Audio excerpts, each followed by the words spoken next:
We are talking with Dr. Mario today, host of the TV show Health, Spice, and Life with Dr. Mario.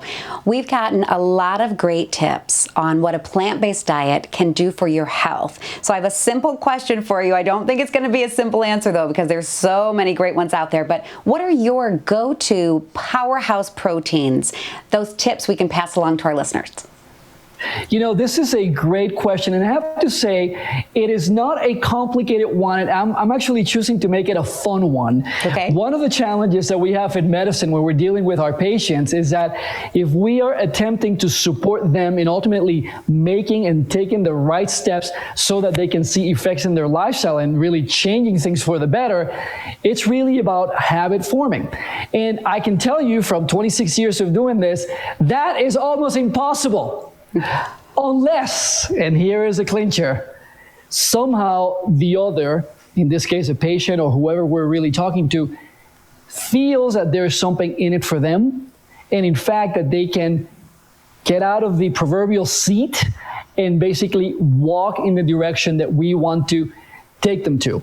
So there are 4 things that I want to talk about today, which I consume on a regular basis in my particular diet, in my family's diet, so my children and my wife as well, very conscious about this, which I have chosen because, number one, they're fun. So this whole notion is like, oh my God, I'm just gonna, people think of plants and they think of greens, and if they don't like their broccolis and their kale and their spinach, right. You're like, they're already losing before they're starting, right, Nicole? That's There's a problem. so many great options. See, we have to educate people. That's exactly right. However, these choices, perhaps for most as they're watching this, you may be thinking, wow, I really didn't consider that that was a great source of protein for my diet, and it's actually not something that doesn't taste good. So let's start with the first one. I love this one because being Latino, I love rices.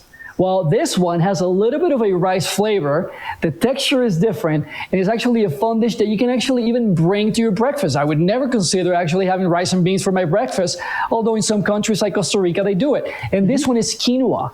Quinoa. And quinoa, which is a whole grain, people think of it as such, but in fact, it's actually a seed. This is a very interesting distinction. Many people may not know that. It's considered a seed.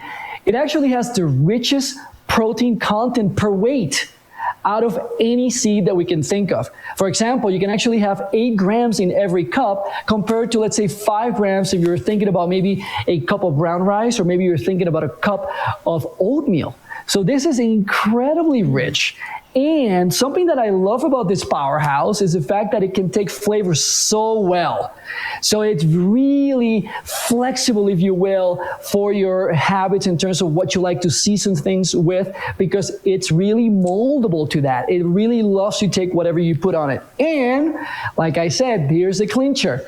Let's say that you want to have something a little bit crunchier, maybe just a little bit different, that you can put your cinnamon on it. Maybe you like to put some dry fruits. Maybe you can like to put some nuts, or even if you like to sweeten it with some, organic maple syrup, just a little drizzle. Somehow now quinoa has become part of your breakfast repertoire for your family. So love that one. The second one, this is actually a great one, and I remember when I started doing this over 20 years ago, and there has been, as you know, Nicole, such an evolution in the products in this category, and it's the milk. Now, obviously, we're not talking about dairy-based milk. We're talking about the unsweetened plant-based milks, such as the ones that we can actually make, or we can buy them already made, with almonds, or we can actually have that with cashews, or in some cases, and this is one of my favorite, macadamia nut-based milk. Ooh, I haven't tried that one before. Oh, it's so great. And this area has actually exponentially grown in terms of how accessible it is. The flavors, they're really there. And when you actually look at the containers, essentially what you're going to have is purified water, in some cases Himalayan salt, which is super healthy, and then the organic-based nuts that are being used to produce the unsweetened plant-based milk. So this is a super powerhouse. Absolutely love it. The third one, which is actually another unsweetened one, and I love that again because we have tremendous challenges with glycemic indices or sugar indices here in the United States and some other developed nations as well, is actually almond butter. Let's say that, our audience, they like peanut butter, which some of them are actually very healthy as well.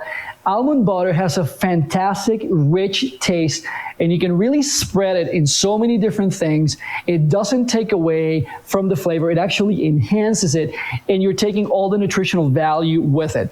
In our home, for our kids, and even for the not-so-kids, I have to confess, we absolutely love the unsweetened almond butter products. And lastly, this is another one that I absolutely love, and this is going to be a bit of a bonus, if you will, in this conversation, Nicole, and it's actually the plant-based meats. This is an area that has been poo-pooed by many people, like, oh, please don't tell me that we can actually have a plant-based meat. That doesn't really taste great. The fact of the matter is there has been tremendous developments in the flavor of these quote-unquote meats that are plant protein-based sort of meats. And, in 2021, what a great opportunity, especially now that we've been dealing with a pandemic and eating a lot at home, to give something a different spin, a different try, and to bring it into your kitchen and treat it as such. We're actually cooking anything else that is a meat-based product, because the flavor, the natural flavors are there. But most importantly, as we had discussed in other segments here in the channel, you can actually have all the benefits of consuming the protein without the negative effects that can come from the animal-based proteins. So those are my actual go-tos. And I think, like I said, that probably as you're watching this, you're thinking, well, that was actually fun. And the idea of just thinking of spinach and kale completely went away with this Powerhouses. That's right. And if you put spinach in front of your kids, they might wince a little bit. But if you put your almond butter on a sandwich in front of them, they're going to go for it. I think we're going to have a cooking segment in our future, Dr. Mario. I like the way you describe the food. And when we think about this, 2 words should actually be left in our minds. Why not? Why not? I like it. All right, so the challenge today will be to try some of these alternative proteins that maybe you didn't hear about until today with Dr. Mario. Thanks again. Thanks for having me.